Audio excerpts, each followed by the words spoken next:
जरा सोचिए वो पल कितना भयानक होगा कि जिस आदमी या औरत के साथ आप सालों से रह रहे हो, उसे अपनी जिंदगी मान रहे हो, जो आपके सुख दुख का साथी हो, उसके बारे में अचानक एक दिन आपको पता चले कि वो कोई नॉर्मल इंसान नहीं बल्कि एक गैंगस्टर है या कोई सीरियल किलर। मैं क्राइम की कहानी सुनाता हूँ तो मैं क्राइम से जुड़ी जानकारी भी पढ़ता रहता हूँ, किताबों से, इंटरनेट से, फिल्में भी देखता हूँ।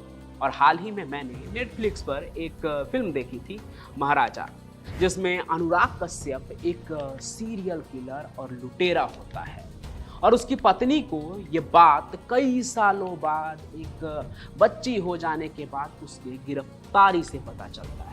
इस फिल्म को देखने के बाद मुझे लगा कि ऐसी कोई कहानी असल जिंदगी में भी है क्या, और फिर मुझे पता चला कि असल जिंदगी की कहानी तो और भी रोमांचक है, जहां पुलिस नहीं खुद पत्नी ही ढूंढ निकालती है कि उसका पति तो सीरियल किलर है। आइए वो कहानी क्या है आपको एकदम शुरू से बताते हैं। तो इस कहानी की शुरुआत होती है मध्य प्रदेश में 14 मार्च 2022 को, जब ग्वालियर शहर में रहने वाली अनामिका नाम की एक औरत शहर के झांसी रोड के थाने में पहुंचती है। शिकायत करती है कि मेरा पति मुझे बहुत मारता है, टॉर्चर करता है और मुझे बहुत परेशान करता है, उससे परेशान हो गई हूँ मैं और कहीं वो मेरी जान ना ले ले। पुलिस को अनामिका की शिकायत ना नॉर्मल पति पत्नी का झगड़ा लगता है और वो इसे टरकाने की कोशिश करते हैं, लेकिन तभी अनामिका ने कहा कि आप मेरे बातों को सीरियसली लीजिए, क्योंकि मुझे 6 महीने पहले कुछ ऐसे डॉक्यूमेंट्स मिले हैं जिससे देखकर ऐसा लगता है कि वो यानी उसका पति सीरियल किलर है। अब पुलिस के पास रोज ही ऐसे कई केस आते हैं जिसमें पति पत्नी एक दूसरे से झगड़ कर ना जाने एक दूसरे को क्या क्या कहते हैं। ये मामला भी पुलिस को कुछ ऐसा ही लग रहा था, इसलिए पुलिस उससे कहते हैं कि ठीक है कंप्लेंट लिखवा दो, हम देख लेंगे उसका क्या करना है। अनामिका को समझ आ रहा था कि इस बात को जो है ना पुलिस हल्के में ले रहे हैं, इसलिए वो जोर देते हुए कहती है, सर आप समझ नहीं रहे हैं मेरी बात, मैं सच कह रही हूँ।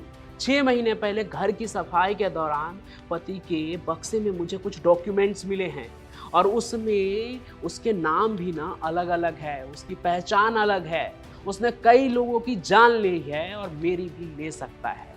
आप समझिए मेरी बातों को। उस पर पहले से भी केस दर्ज है इसी थाने में। इस पॉइंट पर पुलिस को लगता है कि कुछ तो जरूर है और अगर वो लड़की झूठ भी बोल रही है, वो औरत, तो पता चलना चाहिए, क्योंकि अगर कोई चूक हो गई और कल को उसके साथ कुछ ऊंच नीच हो गई तो पुलिस की ही बदनामी होगी कि पहले ही आई थी ये औरत लेकिन कुछ नहीं किया गया। इसलिए पहले उन्होंने अपने पुराने रिकॉर्ड्स खंगाले तो सालों पुराने एक फाइल में अनामिका के पति राजेंद्र मेहरा के खिलाफ मारपीट का एक केस तो मिल ही जाता है। इसके बाद पुलिस अनामिका से कहती है कि चलो अब तुम ना शुरू से बताओ, अच्छे से बताओ कि आखिर ये माजरा क्या है।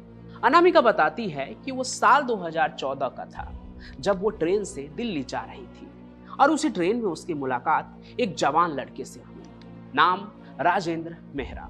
सफर लंबा था तो दोनों के बीच बातचीत शुरू हुई और फिर राजेंद्र आगे दिल्ली में भी उसे नौकरी दिलाने में मदद करता है।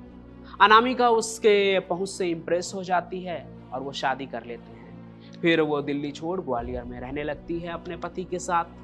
आगे उन्हें एक बेटा भी होता है। घर परिवार ना सब बढ़िया चल रहा था, एकदम ठीक ठाक। लेकिन जब रिश्ता पुराना होने लगता है ना तो कई बार उसमें खटास आ जाता है। कुछ ऐसा ही अनामिका के साथ भी हुआ। अब उसका पति उसे ना मारने पीटने लगा था। रिश्ते सुधारने की कोशिश कई हुई उन दोनों के बीच में, लेकिन राजेंद्र मेहरा जो है वो कभी नहीं बदला। फिर साल 2022 आते आते ये झगड़ा इतना बढ़ गया, अनामिका इतना परेशान हो गई कि वो तय कर लेती है कि अब वो अपने पति को छोड़कर अपने पिता के घर पर वापस से लौट जाएगी। तो घर छोड़ने के लिए जब उसने सामान पैक करना शुरू किया ना तो उसी दौरान कुछ बैग उसे मिले, कुछ बक्से मिले और उसमें राजेंद्र मेहरा के कुछ डॉक्यूमेंट्स भी। डॉक्यूमेंट्स जिसमें कहीं पर उसके पति के शक्ल के आगे राजीव, तो कहीं पे राजेश, तो कहीं पे राजेंद्र लिखा था। इतने सारे अलग अलग नाम से वो चौंकी, लेकिन इसके बाद उसे कुछ ऐसे कागजात मिले ना जिसमें ये लिखा था कि उसने कई लोगों के कत्ल किए हैं। ये सब कुछ देखकर अनामिका बहुत डर गई और तुरंत ही वो अपने पिता के घर पे चली गई और पिता के साथ ही रहने लगी। अपने पति के पास वापस आने का तो वो नाम ही नहीं लेती, इतनी डर गई। पति इधर बार बार अनामिका से जिद कर रहा था कि वो वापस घर लौट जाए, लेकिन वो नहीं मानी। फिर किसी तरह एक बार मिलने के लिए अनामिका राजी हो जाती है। वो पति के बताए हुए जगह पर मिलने के लिए पहुंच जाती है, लेकिन पति वहां अकेले नहीं होता है, बल्कि उसके कई सारे दोस्त भी उसके साथ आ जाते हैं। वो जबरदस्ती उसे गाड़ी में बिठाना चाह रहे थे। मतलब कि अनामिका का जो पति होता है वो अपने दोस्त के साथ मिलकर अपनी ही पत्नी को जबरदस्ती गाड़ी में बिठाना चाह रहा था। और शायद उनकी प्लानिंग ये थी कि वो अनामिका को खत्म कर दे। अनामिका कैसे भी डर कर उन लोगों से वहां से भाग निकलती है और अपने पिता के पास चली जाती है, और ये सब कुछ जो चल रहा था उसके साथ कई महीनों से वो बता देती है। फिर पिता के कहने पर ही ना अनामिका पुलिस स्टेशन पहुंचती है, जहां से आज की ये कहानी मैंने शुरू की थी। इसके बाद पुलिस राजेंद्र मेहरा की कुंडली खंगालती है, उसके बारे में पता लगाती है, और बहुत सारी बातें जो है ना उसमें वो अनामिका के कहानी से मिलने लगता है, यानी अनामिका सच बोल रही थी। फिर पुलिस को पता चला कि उसके पति के अब तक जो भी नाम पता चला है ना, जितने भी 3-4 नाम थे, वो सब के सब नकली हैं। असल में उसका नाम राजेश कमरिया है और उसके ऊपर कई आपराधिक मामले दर्ज है, जिसके बारे में उसके साथ 8 साल से रह रही बीवी को रत्ती भर भी पता नहीं होता है कि उसका पति ऐसा है। उसके कई नाम पहचान है और ना जाने वो क्या करता था।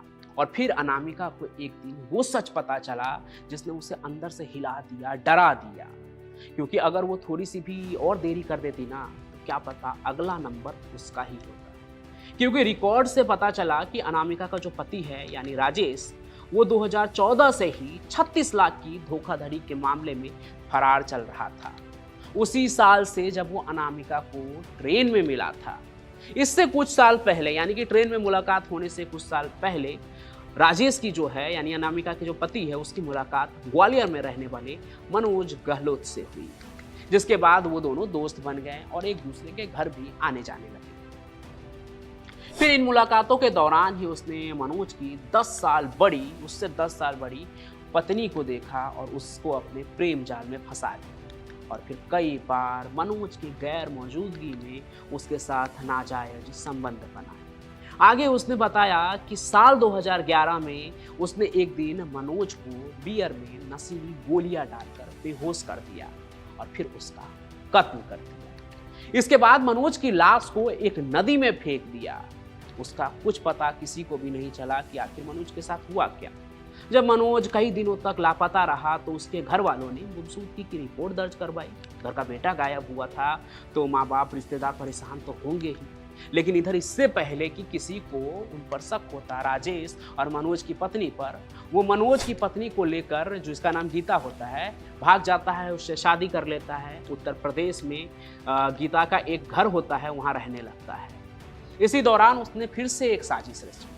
गीता का मकान उसने किसी तरह हड़प लिया धोखाधड़ी करके, और कुछ दिन वो गीता के साथ रहा, लेकिन जब उसका मन भर गया ना गीता से, तो उसने उसके बेटे और भतीजों को भी मार दिया और फरार हो गया। इसी बीच उसकी मुलाकात ट्रेन में अनामिका से हुई, जहां लूटे हुए पैसों से उसने अपनी रईसी दिखाई और फिर अनामिका से शादी कर दी। मतलब ये कि अनामिका का डर तो सही था, अगर कुछ समय वो और अपने पति के साथ रह लेती तो ना जाने उसका क्या होता। क्या पता उसके पति का अगला शिकार अनामिका ही थी, उसे मारकर वो किसी और लड़की को फंसाता। लेकिन अपनी हिम्मत और सूझबूझ से उसने अपनी जान बचा ली और एक सीरियल किलर को पकड़वा दिया। मतलब ये एक ऐसा केस था ना जहां सिर्फ पुलिस को गिरफ्तारी करनी थी, सबूत और गवाह तो अनामिका ने ही पड़ोस के दिए थे। बाकी आपको क्या लगता है वो कमेंट करके जरूर बताइएगा। साथ ही साथ इस कहानी को लाइक कीजिए, ज़्यादा से ज़्यादा शेयर कीजिए, हमारे इस चैनल को सब्सक्राइब जरूर कर लीजिए। मैं पंचम प्रकाश मिलता रहूँगा आपको किसी और सफ़र में किसी और क्राइम की कहानी के साथ। तब तक के लिए आपका बहुत बहुत धन्यवाद। आप सुन रहे थे let's make more than radio. Follow कीजिए हमें हमारे सोशल मीडिया प्लेटफॉर्म्स पर। It's time for news. It's time for more than radio. Presenting the first radio news app, Let's Mic.